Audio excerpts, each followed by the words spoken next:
to CNN Newsroom live from Los Angeles. Coming up, President Donald Trump off the cuff with new threats to China over North Korea and why he thinks the Russia investigation makes America look bad.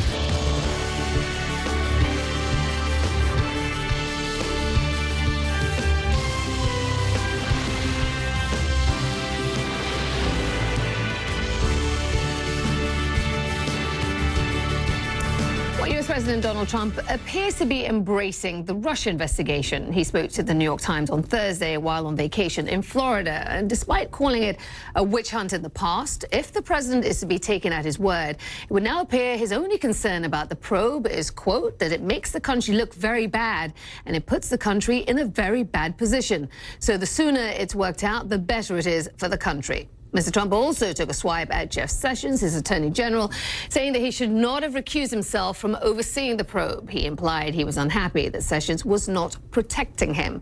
And he repeated 16 times in the interview that there was no collusion with Russia. So, plenty to talk about. Peter Mathews is a political analyst, and he joins us now. Peter, welcome. 16 times he said there was no collusion in this piece with the New York Times, which was an impromptu 30-minute sit-down down in Florida. And it is quite remarkable, the sudden change in tenor and tone regarding the Russia investigation, and specifically Bob Mueller, who's the special counsel, which is particularly notable when you bear in mind GOP lawmakers have been calling for his ouster. The president said this. Let us read that for our viewers. He said, as far as Mueller, I think that he's going to be fair. There's been no collusion, but I think he's going to be fair. So, Peter, is it, would it be wise to say Mueller can stop looking over his shoulder now, that his job is safe?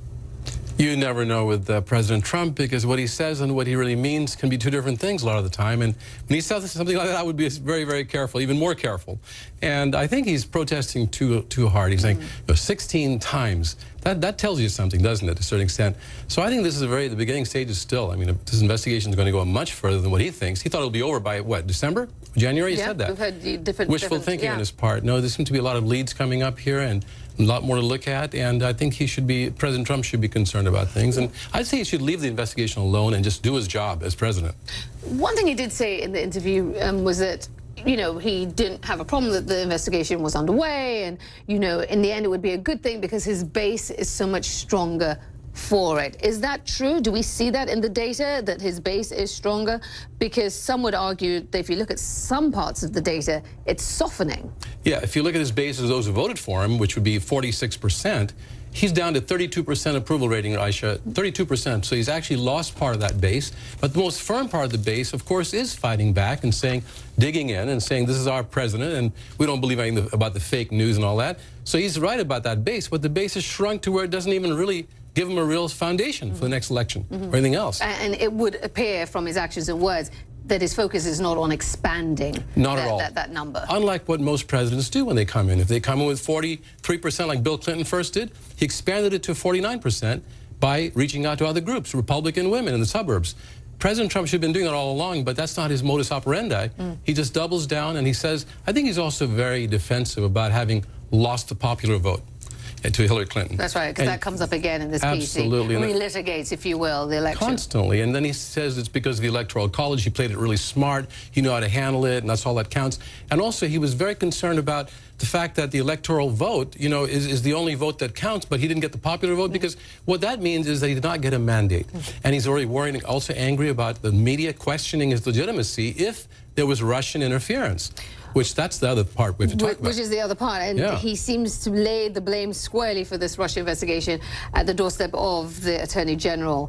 Yes, Jeff Sessions. Poor Jeff Sessions, because he still seems to be in the doghouse. And the president, you know, goes as far as to compare the relationship that President Obama had with his Attorney General. Let's read what he said on that front. He said, Holder protected President Obama, totally protected him. When you look at the IRS scandal, when you look at the guns for whatever, when you look at all the tremendous real problems they had, not made-up problems like Russian collusion, these were real problems. Holder protected the president, and I have great respect for that. Your take? Very telling. You can see how he just hates the fact that Jeff Sessions had some integrity and recused himself. He thinks there's loyalty is above everything else. Loyalty to him is above the Constitution. It's above the rule of law. And this is very important, Aisha, for a democracy. The rule of law says that no one is above the law, including the president. He thinks that sometimes he thinks he's above the law. When he said, for example, I'm in charge of this Justice Department, and I'm paraphrasing him, yes, and therefore I can decide to do what I want to do about it. But I'm just being nice and kind. I want to be fair. So that's why I'm holding back on it. But I can do what I want to which is not the way democracy should work or does work at all. Yeah. So this is very dangerous. Speaking of which, he's already banking on another 4 years and counting on the media being in his corner. Let's put this quote up from the piece. He says, another reason that I'm going to win another 4 years is because newspapers, television, all forms of media will tank if I'm not there. Because without me, their ratings are going down the tubes. Without me, the New York Times will indeed be not the failing New York Times, but the failed New York Times. So they basically have to let me win. And eventually, probably 6 months before the election, they'll be loving me because they're saying, please, please, don't lose Donald Trump. To me, it is fascinating in terms of what it tells us about the president's view of the presidency still being something akin to a TV show with ratings and him being the star that, no one wants to lose. He certainly seems to be looking at it that way, the way he's behaving, has been behaving. But I think it's not only bombastic, but absurd what he just said. I mean, how could he say that the New York Times wouldn't be around when it's been around for hundreds of years before him and will continue to be around? It's a major newspaper. It's got a lot of credibility. And he thinks that he's the only one keeping it afloat? I mean, That's really listen, amazing. there is a point where we'd acknowledge that he has been a boon for the media. For all the media. But it's interesting that point, they'll just let me win because they need me. He doesn't even understand. Look, that's very, very amazingly put, because you're looking at the democratic process is not even counting at all. It's all about me. Let me win because they need me to be out there so they can get sell more newspapers. That's not what democracy is about. It's about a competition of ideas, of different sets of ideas. He should be debating ideas and not just going after people on an ad hominem basis, tweeting against people, vilifying them. He needs to really get back to being president, in my view. He also went after China in this interview. China, of course, was on his mind earlier on in the day when he put out that tweet about what he said was China helping Pyongyang, North Korea, contravene UN sanctions by transferring oil. And this is what he said on China in the New York Times piece. China's hurting us very badly on trade, but I have been soft on China because the only thing more important to me than trade is war, referencing the tensions with North Korea. I guess my question to you is, do you feel we are at the point where the relationship between the US and China is about to turn, that it's about to get rockier? It very well could, because it looks like Trump is reaching the end of his rope. He kept saying that China will fix this problem for us. I'll work with them. I like President Xi and all this personal relationship. Now he's seeing that China has its own national interest. He doesn't want a whole flood of refugees coming from North Korea if it actually ended up creating policy that would actually make North Korea fall. So China wants to go in a measured way. I think President Trump should be a lot more measured and should actually look to negotiate with North Korea. Let Rex Tillerson take the lead. He's been doing a good job about trying to open diplomatic channels and keeping them open. Trump says, no need for diplomacy. We know how to fix this problem. And I think he's misreading the situation quite a bit. I'm not sure he even knows the history of North Korea. Does he know the United States has never signed a peace treaty with North Korea? That's part of the whole problem. He should take positive steps in that regard.